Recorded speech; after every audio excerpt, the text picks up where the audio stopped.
Good morning my dear students. बेटा आज हमारा जो है ग्रामर में चैप्टर 14 है अव्यय, है ना। आज हम अव्यय के बारे में जानेंगे कि अव्यय किसे कहते हैं और अव्यय क्या होते हैं। सबसे पहले हम यहाँ से जान लेते हैं अव्यय वे शब्द होते हैं जिनका रूप लिंग, वचन, कारक और काल, ये हम चैप्टर पढ़ चुके हैं, के अनुसार नहीं बदलता। इन्हें अविकारी शब्द भी कहते हैं। अब है अव्यय कितने प्रकार के होते हैं? अव्यय 5 प्रकार के होते हैं। कौन कौन सी? क्रिया विशेषण, संबंध बोधक, समुच्चय बोधक, विस्मयादि बोधक और निपात। अब हम इन सब के बारे में अलग अलग जानेंगे। सबसे पहले है हमारा क्रिया विशेषण। क्रिया विशेषण, अब क्रिया किसे कहते हैं पहले हम ये जानेंगे। जैसे यहाँ दिया हुआ है कछुआ धीरे धीरे चल रहा है, अब धीरे धीरे जो है वो उसका कार्य करना होगा, यानी कि क्रिया हो गई है। सड़क दाएं बाएं देखकर पार करो, दाएं और बाएं ये क्रिया हो गई है। दादाजी प्रातःकाल घूमने जाते हैं, प्रातःकाल यहाँ क्रिया हो गई है। सौम्या बहुत बोलती है, बहुत भी जो है ये हमारी क्रिया में आ गई है। अब हम इसकी डेफिनेशन के जो है विषय में जानेंगे, लेकिन पहले यहाँ ऊपर से जानेंगे कि ये सब जो हमारे आए हैं शब्द क्या है।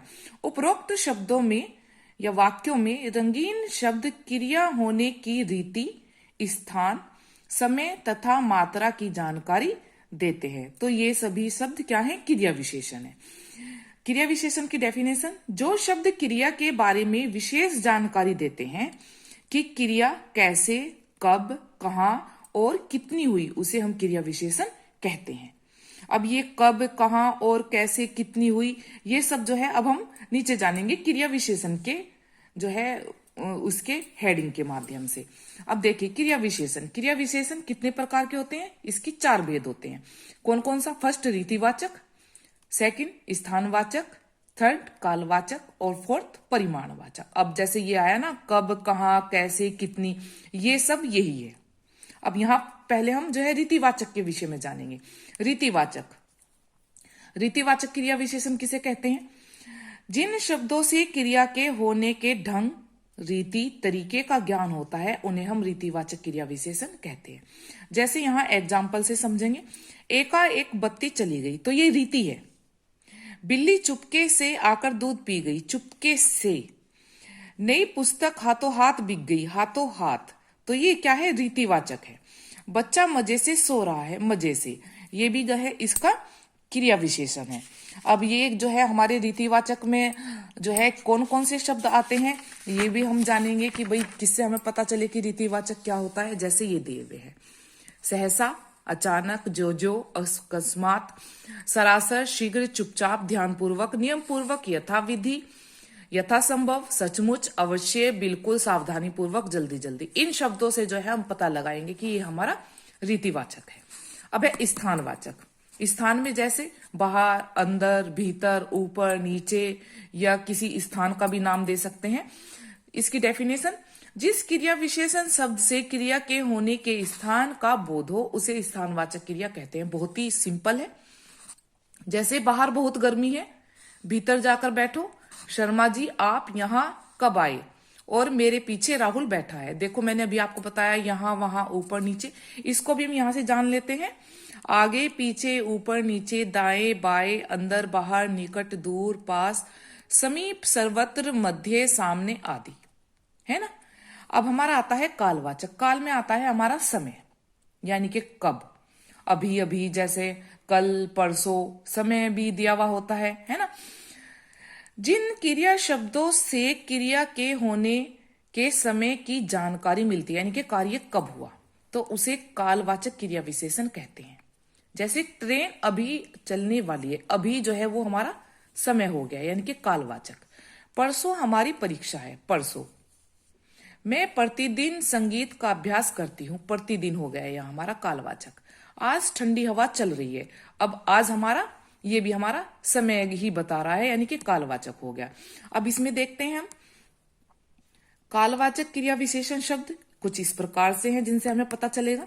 आज, कल, परसों, अभी, अब, जब, तब, प्रतिदिन, नित्य, दिन भर, हमेशा, रोज, बार बार, कभी कभी, दिन को और रात को आदि। अब आता है हमारा परिमाणवाचक। परिमाणवाचक में जो है बेटा मात्रा आएगी, यानी कि कम, अधिक, है ना, ऊंचा, जितना भी है, मतलब जैसे हमने लास्ट चैप्टर में भी ये चीजें सीखी थी। जो क्रिया विशेषण शब्द क्रिया की मात्रा या परिमाण के विषय में बताते हैं उन्हें परिमाणवाचक क्रिया विशेषण कहते हैं। जैसे जितना खेलना है उतना खेलो, जितना और उतना, ये परिमाण है। अधिक मत खाओ, रजनी कम बोलती है, थोड़ा सोचो। अब इसके शब्द हमारे यहां दिए हुए हैं। वैसे जैसे उपरोक्त वाक्यों में जितना, उतना, कम, अधिक और थोड़ा, ये जो है क्रिया की मात्रा बताते हैं। अब यहां देखते हैं कुछ परिमाणवाचक क्रिया विशेषण शब्द इस प्रकार हैं। कौन कौन से हैं? कम, ज्यादा, अधिक, बहुत, जरा, जितना, थोड़ा, अत्यधिक, काफी, अत्यंत आदि। अब आता है हमारा विशेषण तथा क्रिया विशेषण में अंतर। विशेषण चैप्टर जो है हम इससे पहले पढ़ चुके हैं। विशेषण और क्रिया विशेषण दोनों में अंतर। विशेषण तथा क्रिया विशेषण दोनों शब्द विशेषता बताते हैं। विशेषण शब्द संज्ञा तथा सर्वनाम की विशेषता बताते हैं तथा क्रिया विशेषण शब्द क्रिया की विशेषता बताते हैं। दोनों अलग अलग विशेषता बताते हैं। पहले विशेषण का उदाहरण देखते हैं। वह तेज आवाज में बोलता है, ये विशेषण हो गया। उसने कम खाना खाया, ये भी हमारा विशेषण। अब है क्रिया विशेषण। वह तेज भागता है, तो तेज जो है वो क्रिया हो गई है। थोड़ा कम खाया करो, अब यहाँ कम जो है हमारा खाया करो, ये इसके अनुसार क्रिया विशेषण हो गया। अब है हमारा संबंध बोधक। सेकंड जो हमारा उधर था संबंध बोधक, अब ये हमारा संबंध बोधक है। संबंध बोधक यानी कि किसका संबंध किससे है। जैसे उपरोक्त वाक्यों के सामने, के बाहर, के साथ पद वाक्य में प्रयुक्त संज्ञा सर्वनाम शब्दों का संबंध आपस में जोड़ते हैं। यदि वाक्य के ये शब्द न हो तो वाक्य निरर्थक हो जाते हैं। जैसे मेरा विद्यालय मेरठ रोड पर है, इस तरह से, यानी कि संबंध जो है हमने वो मेरठ रोड पर, तो ऐसे जोड़ दिया है। या मेरे विद्यालय के सामने फूलों का बगीचा है, दरवाजे के बाहर कोई खड़ा है, जैसे मेरे विद्यालय के साथ बाहर बैंक है।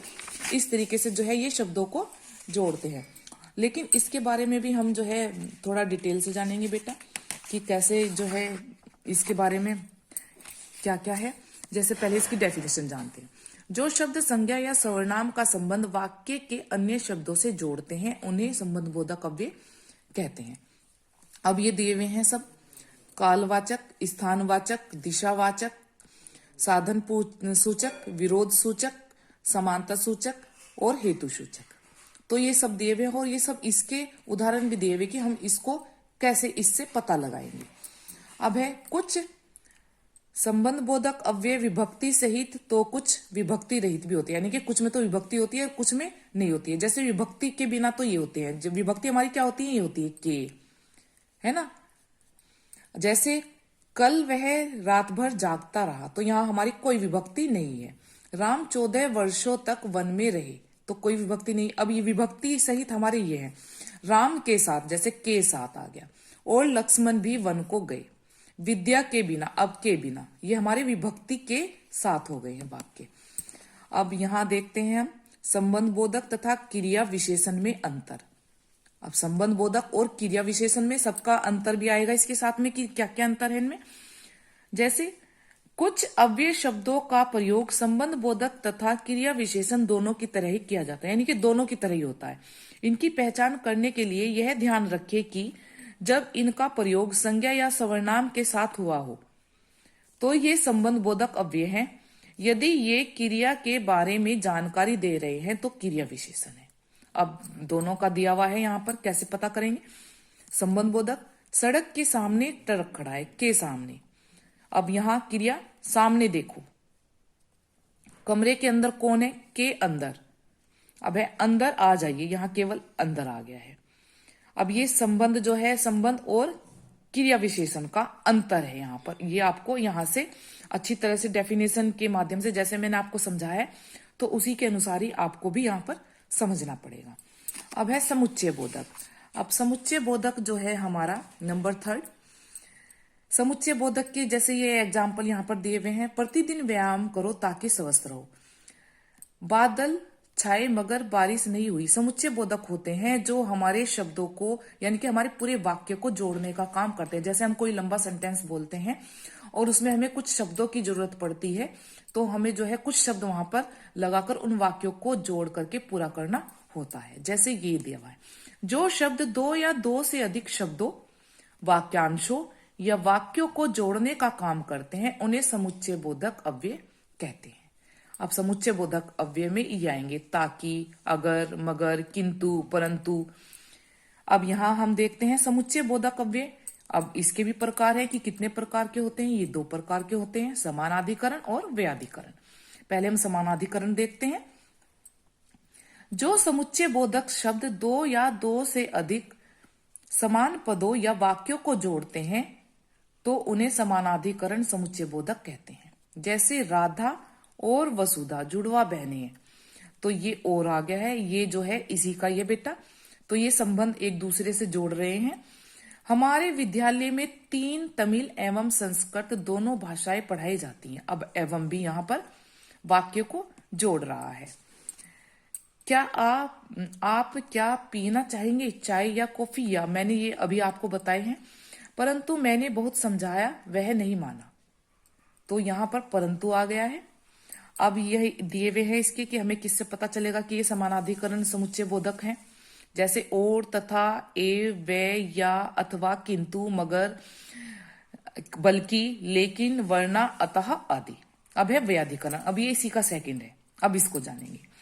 जो समुच्चय बोधक शब्द एक प्रधान उपवाक्य को एक या एक से अधिक, यानी कि एक या एक से अधिक आश्रित उपवाक्यों से जोड़ते हैं उन्हें व्याधिकरण समुच्चय बोधक कहते हैं। जैसे राजू जल्दी सो जाता है ताकि सुबह समय पर उठ सके, तो ताकि शब्द जो है वो व्याधिकरण समुच्चय बोधक है, तो क्योंकि ये सेंटेंस इसने यहां पर जोड़ा है। अच्छे अंक पाना चाहते हो तो एकाग्रता से पढ़ो, तो क्योंकि यहां पहले ही कहा है कि जो समुच्चय बोधक शब्द एक प्रधान उपवाक्य को एक या एक से अधिक आश्रित उपवाक्यों से जोड़ते हैं। अब ये एक दूसरे के ऊपर निर्भर है। अब मैं चाहता हूं कि बड़ा होकर अध्यापक बनूं। क्लियर। अब नेक्स्ट है हमारा इसी का ही बेटा, चैप्टर काफी लेंथी है। अब इसके जो है ये दिए हुए हैं यहां पर बेटा, ताकि, तो, इसलिए कि, है ना, प्रधान उपवाक्य तथा उपवाक्यों को जोड़ने का काम कर रहे हैं। अब इसके एग्जाम्पल ये दिए हुए हैं यहाँ पर, जैसे हमने आपको पहले बताया है। यदि, तो, चाहे तो, यद्यपि, तथापि, मानो न मानो, इसलिए, क्योंकि, कि, चूंकि, ताकि, अर्थात, यदि आदि, ये वाक्य को हमारे जोड़ते हैं। अब है विस्मयादि बोधक। विस्मयादि बोधक आपने जो है 6th क्लास में भी पढ़ा था बेटा। जैसे हम जो है उफ, हाय, अरे जो है संबंध बोधक चिन्ह जो उनके पीछे लगाते हैं, इस तरीके से, जैसे उफ, है ना, कितनी गर्मी है, तो ये हमारे विस्मयादि बोधक चिन्ह लगे हुए हैं पीछे। वाह क्या नजारा है, बाप रे बाप। अब यहां इसकी डेफिनेशन के माध्यम से जानते हैं। जो अव्यय शब्द हर्ष, शोक, आश्चर्य, क्रोध, घृणा, विस्मय, दुख आदि मनोभावों को प्रकट करते हैं उन्हें विस्मयादि बोधक कहते हैं। जैसे हम अचानक से कुछ बोलते हैं तो ओ की आवाज आती है, तो इसका चिन्ह हमारा ये होगा।